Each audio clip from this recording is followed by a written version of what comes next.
Sretinom ning pasewakan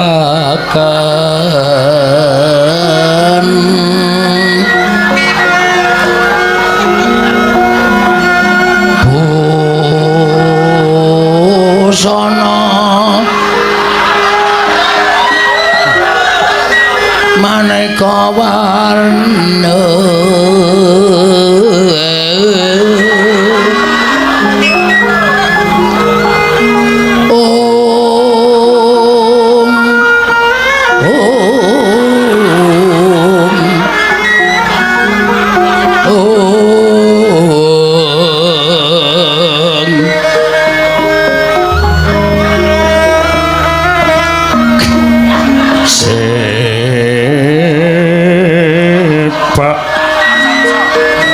Puspeten Udyana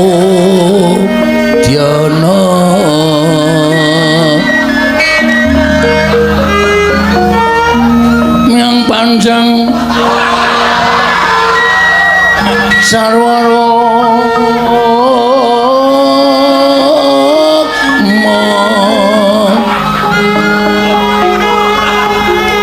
renggeng maneh nara wata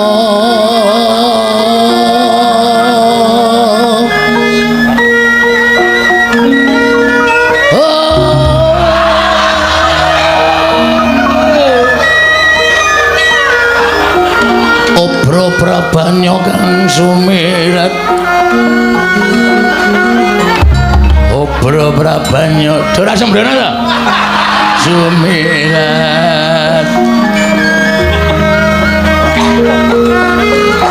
kenyaring tejo lelewaran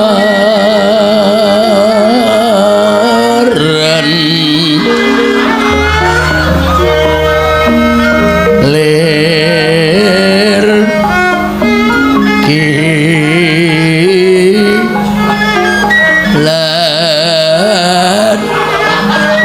sisiring dadet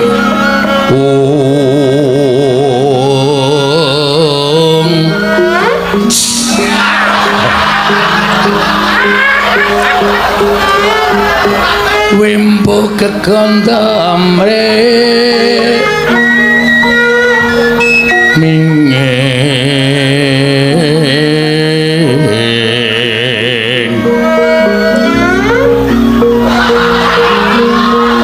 katiuping maruto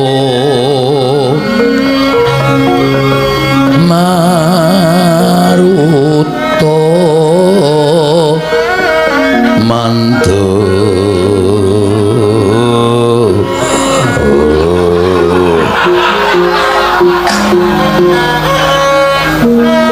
saparan mangambar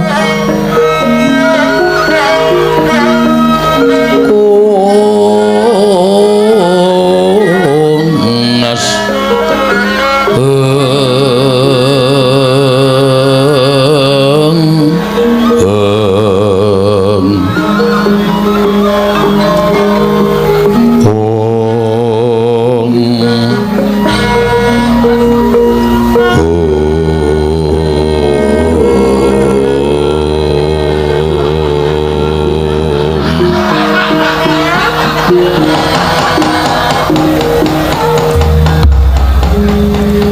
yatari sedengkang sinewa Masri wes keteka-teka ya aku wong ilaeng Awigna Mastu Purnama Sidhem sing gedhe pangapuramu ya siswa-siswaku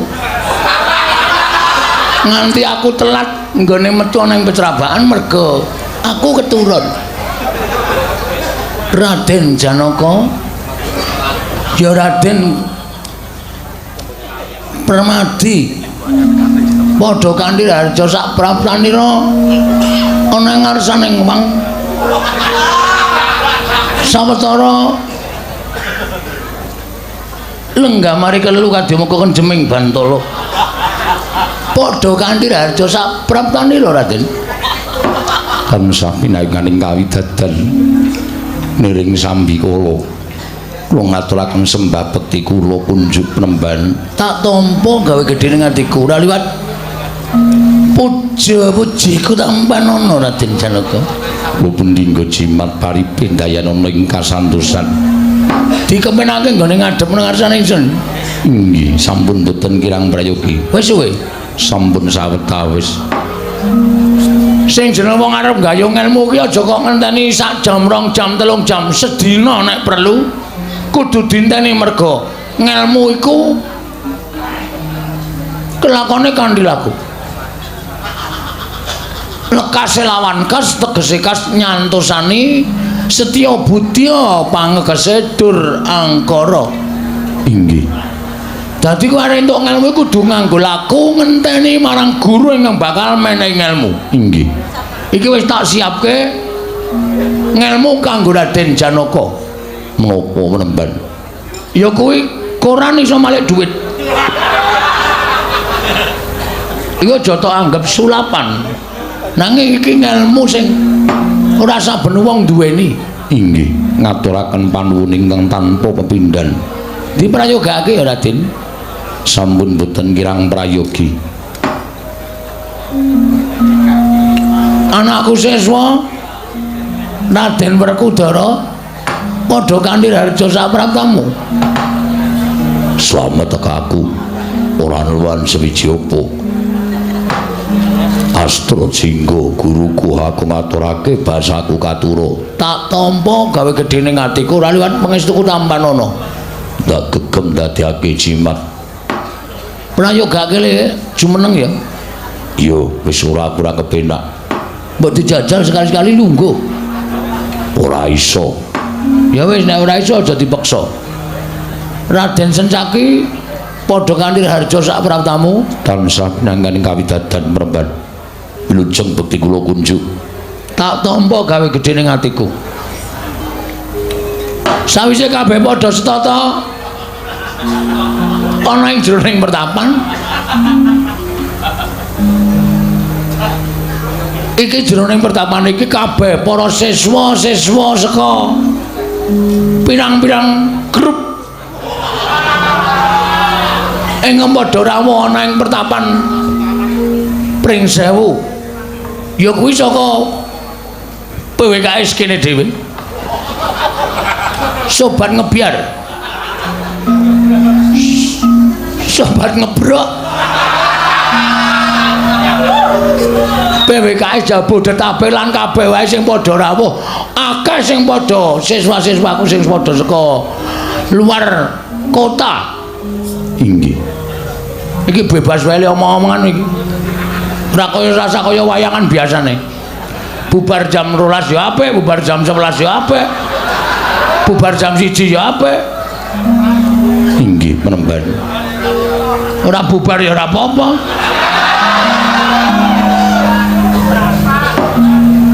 dina iki acara ya kuwi mahargya University Yuni iki wedok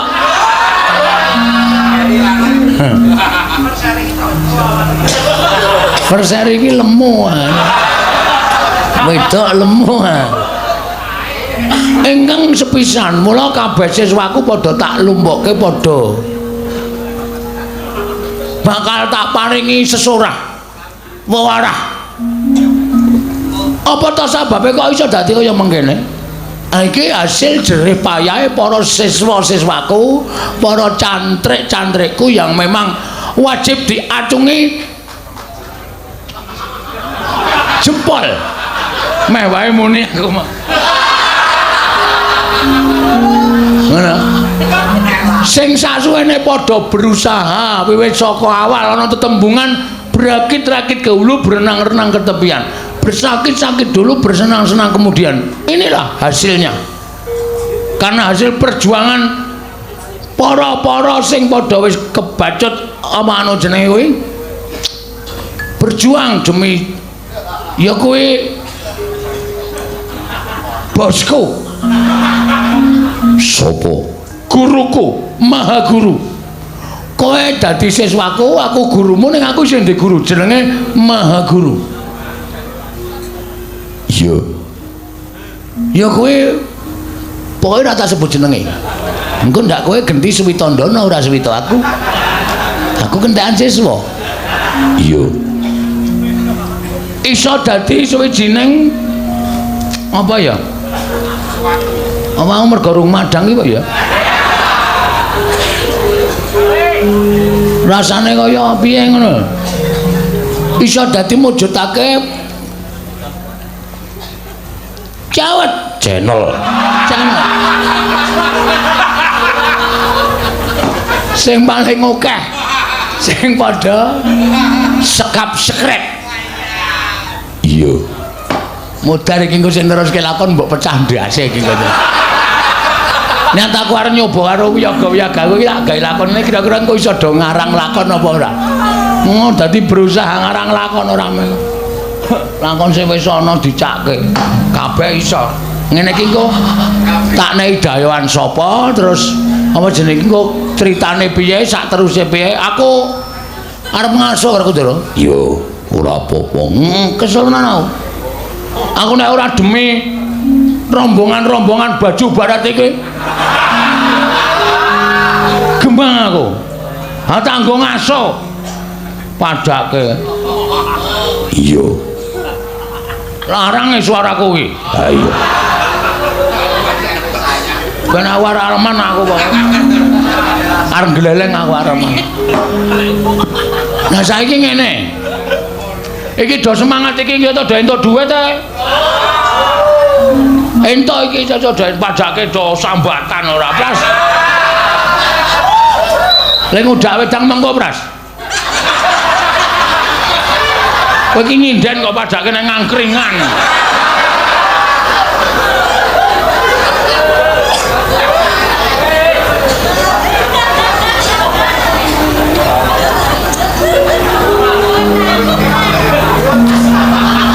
Apa to sababe kok iki tak lumbokke mergo iki mengenang anu kok mengenang.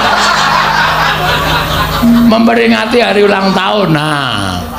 Apa to sababe kok diperingati bareng-bareng? Iki ngene Werkudara.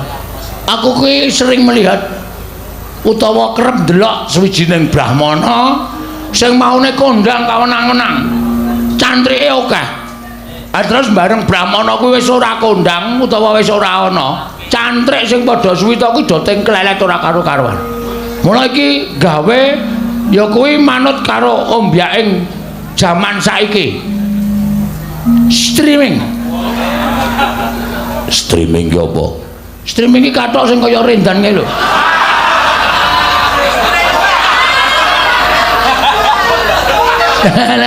Wah, kowe ora weruh ta ora gitu. Durung. Sing kaya saringan tahu ning dienggo kathok. Kuwi streaming.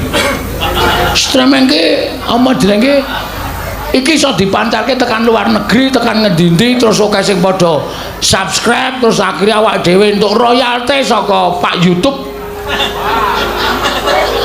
Nah, duit royalti iki nek saya akeh suwe-suwe iki iso dienggo penguripaning para cantrik-cantrik kuwi nek wis ora nabuh. Nek wis do tuwa, do perot. Ana sing lara barang. Ana sing ngomongi ra cetha. Kuwi sesuk bakal tetep entuk duwe. Sinden-sinden barang ki nek do ora payu, elek rupane. Saiki do gleleng ayu, mripate dinae biru-biru iso blalak-blalak. Idepe dikai apa jenenge idep pasangan iso jentit. Sing ra duwe bokong kaya subal iso jentit. Sing kurang gedhe disubal iso gedhe. Kuwi kabeh sesuk nek wis tuwa ki wis ra bakale ora kaya ngono. Mula aja gleleng. Selagi masih bagus utawa cantik ki aja gleleng. Sesuk nek wis tuwa wis ora ana wong ngejak nyinden, kluwap-klawop nang omah.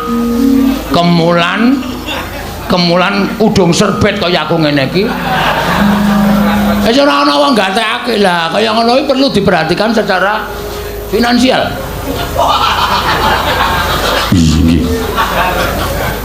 Ora usah bingung lho, kowe dandan Werkudara dandan Janaka kok mau kaya ngene iki rasa tok gagas.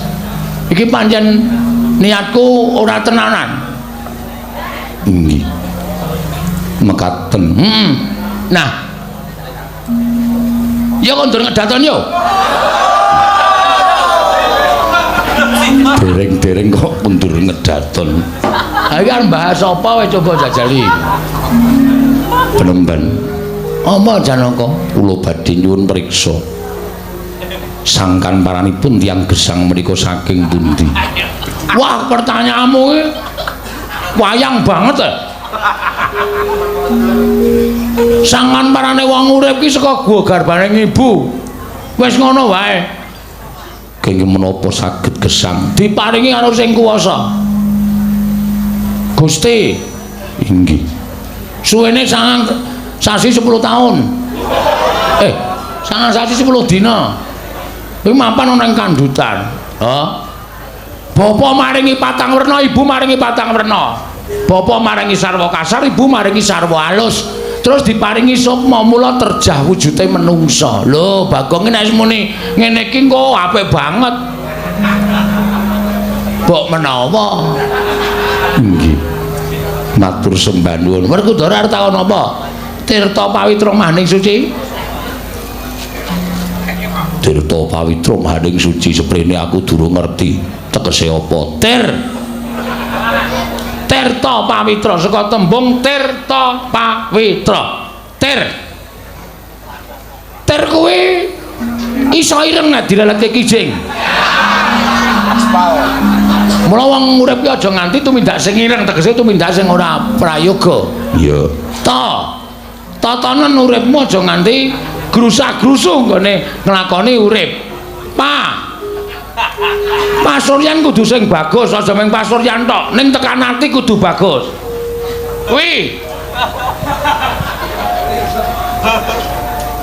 Kuwi saka tembung wiguna tumraping sak padha-padha. Tra kuwi saka tembung trondol. Wong urip iki kulinakno resik-resik. Aja dingudawa. Tegese aja dawa pikire ning sing cendhak ning migunani. Iya. Tirta pawitra mah hening. Maju terus. Nggone ngadepi urip. Maju ya karo madang barang.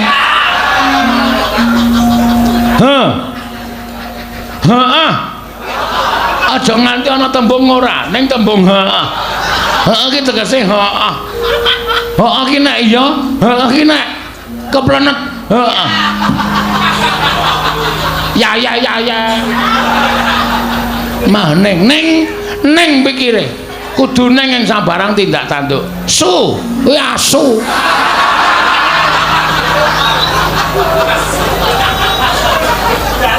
Sing kirana kewan siji kuwi. Mergo nek kowe ngrasuk agama sing pungkasan aja nganti diambus karo siji asu loro wiyaga.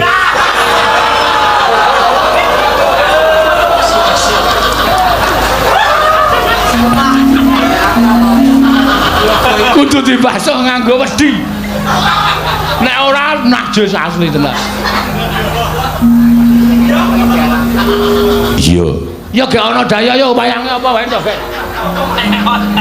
Goleke daya sing kira-kira angel engko le mbutulke lakon men do mumet sing neruske aku. Sapa sing arep teko? Lho. Kae kok ana sing ait. Sapa? Lho, ora pati nduga malah kok pertapan kene ketekan buta cakil ki ana ngapa kae?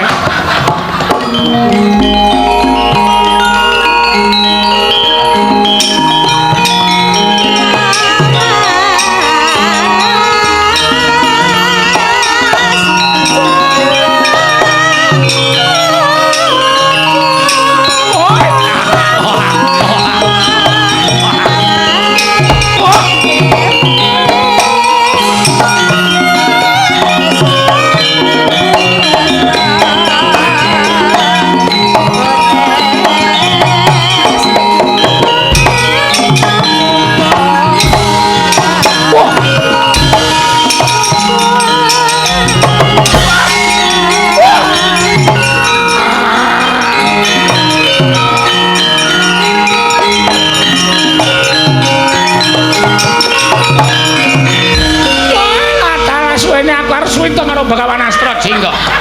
Lah kok iki aku ketemu karo satria sing saben dina mateni karo aku. Wah, lah tobat.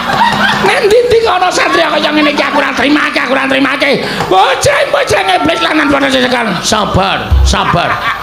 Bengi iki Janaka karo Cakil tak damekke. Aja nganti padha regejegan. Buta Cikal, Cakil. Buta Cakil sing sabar. Woi lantar. Bapa Penemban Kelilanono. Buta menika kula dawahi pusaka. Janaka aja kaya ngono Janaka. Apa ta gunane wong congkrah? Pancen antaraning Janaka karo Cakil ki mujudake sawijining filosofi. Apa ta sebabe Buta Cakil ki mesti mati? Merga watak Angkara ki mesti kalah karo watak becik. Ngono. Ning apa to? Apa ya elek nek watak Angkara ki tumuli sadar. Eling karo Purwadasina. Wis saiki ora usah sapa ngalas nyegati satriya-satriya. Sapa Manyabara. Nyegati bakul-bakul. Ora usah nyegati satriya terus. Jejer ngono kuwi rak damai. Aku dhewe kisruh kok iki. Arep ngopo iki? Woi lancar Penemban, kula suwun ngersa Patuko Penemban. Sawu-sawu karawatanipun ing ngabdi tansah watana Penemban. Ana apa Buta Cakil kok kowe sowan ana ing pertapan Pring Sewu? Mungkin tata ing kawulingan kula menika. Kula nuwun sewu Penemban. Kula menika bingung perkara apa? Kula menika sampun mados sawijining tiyang pinter, tiyang ingkang pancen ngertos dhateng menapa kemawon nyatanipun boten saged ngaturaken menapa ing sampun kula aturaken dhateng metunipun permenan. Kowe arep takon apa? Kula badhe nyuwun pirsa dhateng Penemban. Bapak kula ibu kula menika sinten Penemban? Wah, iki lakone Cakil takon bapa iki. Fenomenal iki. Kula kepengin nyoto padanipun bapa lan ibu kula. Kula kepengin nyembah sungkem kalian bapa lan ibu kula Penemban. Kula aturi paring dawuh menawi kula anak-anakipun dewa sinten menawi kula anakipun berita-berita sinten menawi kula anakipun beratus-atus sinten menawi kula anakipun walus sinten Penemban. Sabar ya. Santai. Wah, angel tenan iki. Sik. Satenane kowe takon kaya ngono ki apa tak pikir. Niki sampun. Kula menika mireng kabar bilih wonten ing pertapan Pring Sewu niku wonten ingkang ngampuh kilo-kilo. Iki mulo-mulo Bagawan Astra Jingga. Menika mriki kula tebih-tebih saking Wanatik, Brasara, Wana, Kamyaka, Wana ing Grandayana, sedaya Cakil kula kelembakaken. Sasampun kula rapat saking para Cakil ing paguyuban Cakil Indonesia menika. Tumuli kula rapat lajeng kula sami saruja bilih badhe pados tiyang sepuh inggih menika bapa lan ibu kula. Menika sinten Penemban? Menawi Patuko Penemban saged ngendikaken tiyang sepuh kula bapa lan ibu kula. Kula janji benjang boten badhe sapa wonten ing wana malih. Kula janji sapa wonten ing teleking wana. Boten badhe cegat para satriya. Nanging samangke kula badhe ayo pokokipun pados betap melaning sae-saenipun. Werkudara? Iya. Piye iki ngerti ora kowe? Bapane mbone Cakil iki sapa? Wah, aku dhewe ora ngerti. Janaka Menawi saipun dipun percaya kemawon. Sabar. Menurut Cakil kok pengen mateni wae lho. Mbok mateni radio sing ora ana hukume. Nggih. Sajaipun menika sampun boten saged dipun ajengaken. Menawa gimana kalau cuma ada jangan? Kados pundi menapa Patuko Penemban saged ngendikaken tiyang sepuh kula menika sinten? Bapa kula menika sinten? Ibu kula menika sinten? Kami menapa saged ngaturaken adhire panjenengan menika dados sawijining pendhita ingkang mangertosi astro gadah tantra ingkang kathah sanget. Jebul pinanggipun Patuko menika sawijining pendhita ingkang ngayawara. Pendhita ingkang boten wonten nyatanipun. Ing atasipun pendhita ingkang kondang kaluka ing kondang. Nang nyatanipun panjenengan boten saged ngendikaken pundi tiyang sepuh kula. Tiyang sepuh kula menika menapa Kawula Limrah, menapa Narendra, menapa pendhita, menapa Nyaksa, menapa sinten mawon. Kula nyuwun Jawa Peremban, kula nyuwun Jawa hanya.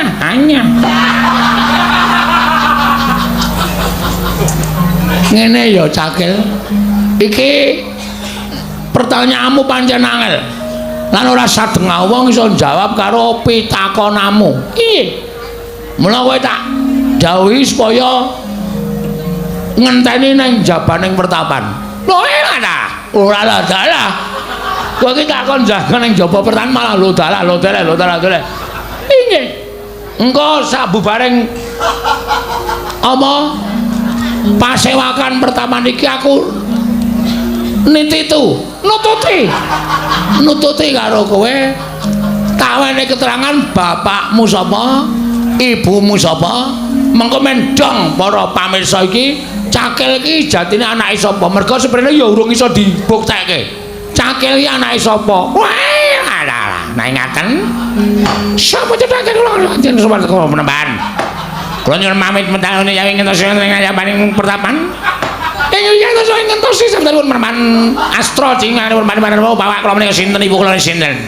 Ah wis aku radong ngomonganmu. Matur sembah nuwun nonton mepican kula nyuwun pamit tambahi mestingan nyusul. Koprok watu modar. Wis kono ge metu kono. Inggih saken dawuh nyuwun pamit. Madal Mas Ilham. Sing ati-ati aja kaya bocah cilik. Lho niki nyuwun pamit. Nyuwun pamit. Nyuwun pamit.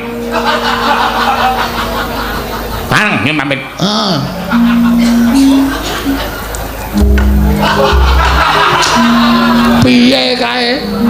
Tatake gamelan kok ora nggo gamelan. Wola, Nyuwun pamit badhe kula ajar duta Cak. Kosek Janaka. Kosek aja kesusu. Aja kesusu. Ha iki gandeng mau aku ya kudu manekung saring Gusti. Piye to carane supaya aku ki ngerti bapakne Cakil kuwi sapa? Nek perlu aku arep munggah kayangan. Lho wis tak nehi trontong-trontong pepadang engko teruse. Ning saiso-iso Cakil mau konon mulih. Merga nek ora tak kon mulih ora ana konflik sarampunging adegan iki. Yo wis tak dawuh. Raden Sendang ki mangsa Baranga Ngestaken dawuh. Raden Janaka mangsa Baranga Inggih ngestaken dawuh. Wah, cenil ta iki? Iya.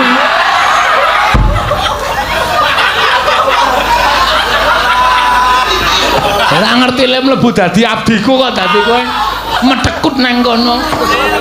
Inggih, Peremban. Kula dados abdi panjenengan. Heeh. Isih sok nyanyi ora? Sampun mboten. Nyenden niku ki mboten. Wah, ya senimu ilang nek carane ngono. Inggih. Piye kabare sampe to? Pengestunipun sae. Bantalku isih tok simpen ora?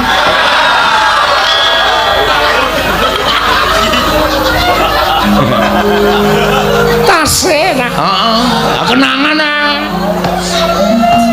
kenangan indah. Aja tak ilangke ya. Kae pokoke tandha tresnaku marang sliramu. Inggih. Walaupun kita sekarang sudah tidak bisa berdekatan lagi. Tapi hatiku tetap untuk bokongmu.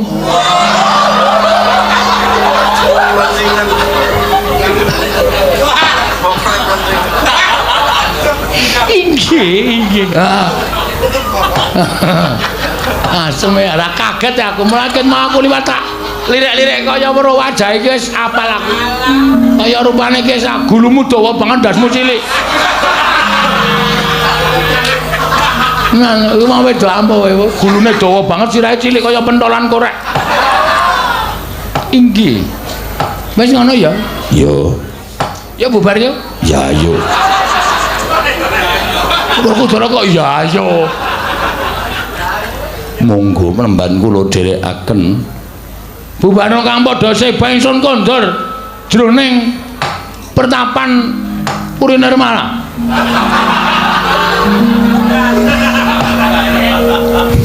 Inggih Peremban. Sabebian wau to. Kaya wis paripurna sabdaning Penemban Astra Jinggarsa kondur ngedaton. Jeluk. Saking dampar pertemanan begedeg. Katinon saking Mandrawa kaya gangsaran trandane.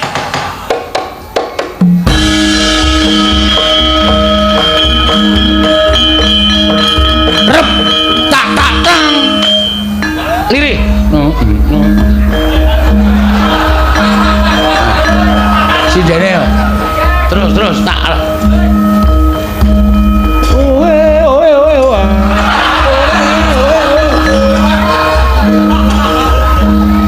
Ngene wae rasa aneh-aneh. Weh alah tenel. Tobat ngono lho senenge lega aku. Udus.